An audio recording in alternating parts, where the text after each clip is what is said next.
Hi folks, welcome to stage 16 of the Tour de France. Today's stage was a time trial, which is also famously the trial of the patience of the spectators. But we gotta have these, it's okay. The thing is, when you're watching it, the guys who are trying all kind of look the same. Half the guys aren't trying because there's no point for them. Their goal is to do the very least and just make the time cut. I'll explain.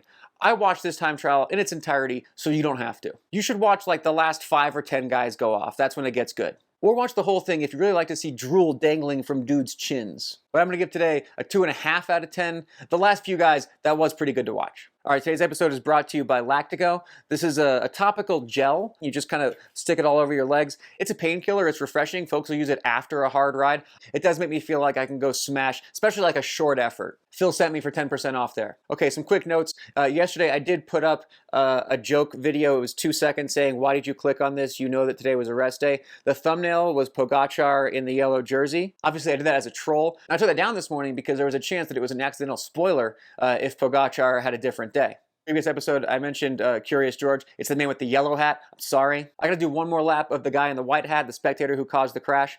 I'm not saying that he shouldn't be punished. I'm saying that all the focus on one guy, the whole thing of like, boy, is this guy an idiot, isn't gonna solve the problem. That's scapegoating. If you're passing 100,000 people in a day, odds are there are going to be at least like 3 idiots. So I just want a better strategy there, or it's sort of an admission that this is just going to be an annual spectator-caused crash. Okay, and then the last note from a previous one, I mentioned that Sepp, I think, would be a GC leader. I'm not saying he could win the Tour de France against the 2 guys who are going for it now. What I'm saying is there's a lot of teams who are racing for third, who would be stoked for third. Sepp is in 6th place right now on accident. Think of how bad like EF, COVID is, like literally any other team would want a guy like that. It'd be interesting to see if he got that opportunity. Of course, yesterday was a rest day. A lot of folks are asking why riders ride on the rest day. I called my coach Frank Overton to get like the correct answer for that.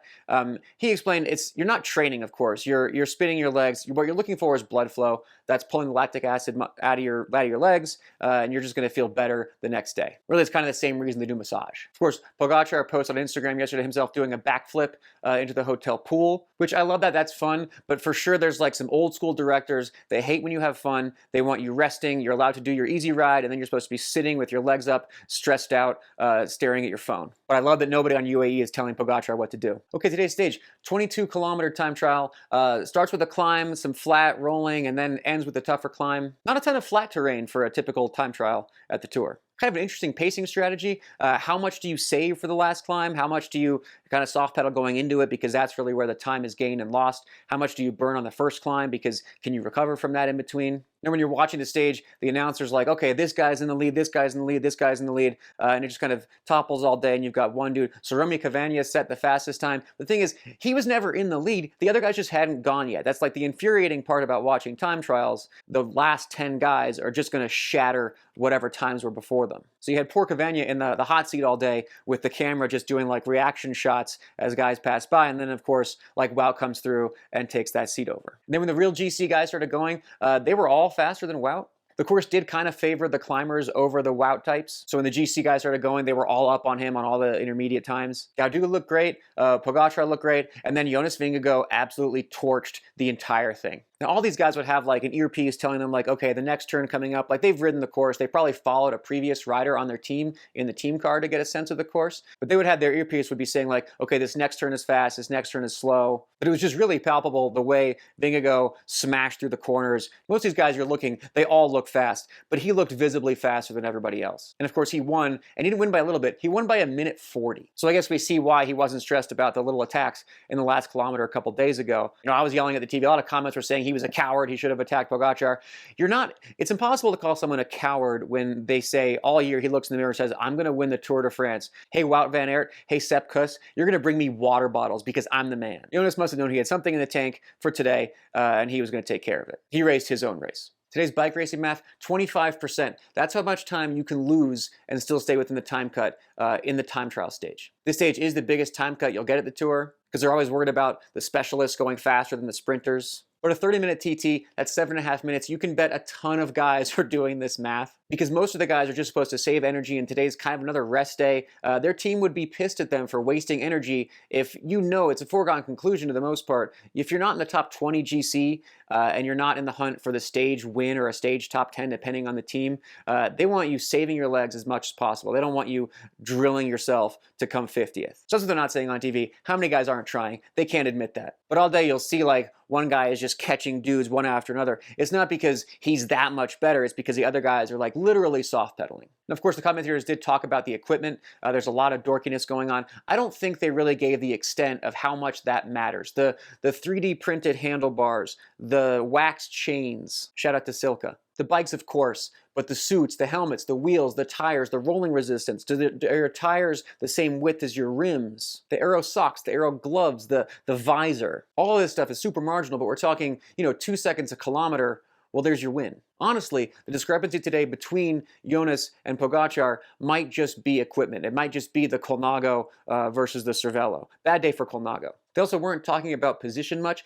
For sure, both of those guys had been in the wind tunnels. But it's not just about the lab. It's also about you have to train this. You have to work on this. To do the TT position right, you're squeezing your neck with your shoulders. You're trying to minimize your frontal area. You're filling the gap in your chest. You're filling with your arms. It's tough on the core. It's more muscles. It's something that you really got to put work into, honestly, a couple times a week. And it was clear that Jonas had done that. He just looked perfect. Armchair team director, it's always interesting to see which guys are soft pedaling, which guys are trying, because the directors will tell you okay, today you're riding easy, today you go for it. And there's definitely some guys oh, but I want to try today. I want to see if I can come 25th.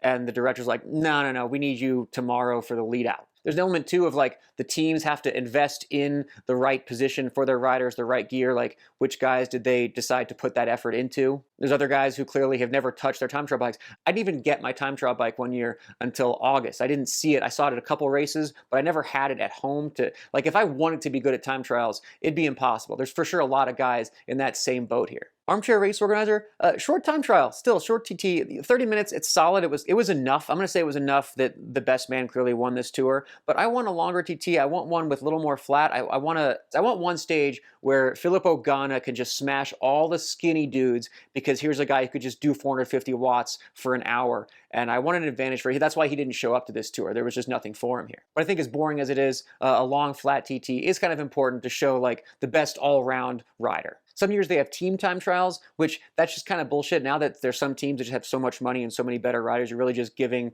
an advantage to the teams who already have an advantage. If they had a team time trial this year, Jonas gets to pull through with Wout, and then he starts the race with a 2.5 minute advantage over everybody else. Nobody really wants to watch that. So that's good. Leave out the team time trials. There was a climb on the course that had KOM points available. That's interesting. I don't feel like they used to do that very often. So there's one segment, so you've got Palace and Ciccone kind of riding easy and then smashing it the way I would go for a Strava segment. I get it. You're trying to make the race more interesting to watch before the last 5 guys go, but that's silly. Don't do it. Ciccone did win that, by the way. Last armchair race organizer, get rid of the bike changes. No more bike changes in the time trial. All the teams are already showing up with a whole bus full of, extra time trial helmets and bikes, all for one day, and now they've got to do something geeky to the road bike too. But the bike changes also just looked really clunky. And I'm going to sound like a tinfoil hat conspiracy theorist here, but there has been talk about motors and bikes. If they're checking bikes for the motors at the finish, if we're pretending that bike doping exists and now we're doing bike swaps, they could play a real shell game on the roof with, oh, this is the bike he used for that, and this is the bike. They just can't check all the bikes. Take some of the work out, ban the bike changes. Also, I think someone will do the math, and bike changes were definitely slower today. If I was watching in person, where would I want to be? 100% at the start. They didn't show the start area, but they've got all the team buses are kind of set up. Spectators are normally allowed to walk amongst them. So you've got a velvet rope, and then the guys with their trainers set up, and they're just sitting there doing their warm-ups for, an hour, and the spectators can just go and look at you, take selfies, like an animal in a zoo. I used to throw feces if they got too close. But it's so awkward as a rider. You've got your sunglasses on, your noise-canceling earphones, people just kind of walking and staring at you and pointing, and you can't avoid eye contact, but you got to focus, you can't make eye contact. It's super weird. The start venue is definitely where you want to be. Of course, I'll point out, everyone's wearing an ice vest, everyone worried about cooling, icelegs.com, I sell those. Unanswerable hypotheticals, how much time did it cost Pogacar to do that backflip into the pool the day before? It wasn't nothing. Also wonder, in the race radio, for sure they're giving time splits. Are they telling Pogacar how far he's down? Is that getting in his head? Yo, it's 3K to go, you're losing the tour? Other notes, it's funny how much the TT position has evolved. You can still see like the older guys are trying to be super low. That was my generation, trying to be low in the front, and then a flat back was the goal. Now a lot of guys have these super high armrests. They got like a mile of armrests underneath. Like there's a worldwide armrest shortage now. I'm lucky to have these here. Also, the hot seat is now like a big race car seat. It's got logos all over it. I'm not sure when it used to just be like a plastic folding chair. They made it really high tech and put a bunch of logos on it, of course, but I like that. So like I said, if you like seeing the chin drool, watch the whole thing. If you like Remy Cavagna making faces. Otherwise, last 5 guys, last 45 minutes of the stage, that's the good part. Tomorrow, big climbing stage. Like, I'm not saying it's over. It's a 2-minute lead now for Jonas. It's going to be really hard, but you know that Pogacar is going to try. He's going to put a show on. He's going to make it fun. I think tomorrow will be a good one. All right, thanks for watching and listening. Phil sent me on Lactigo. We'll see you then.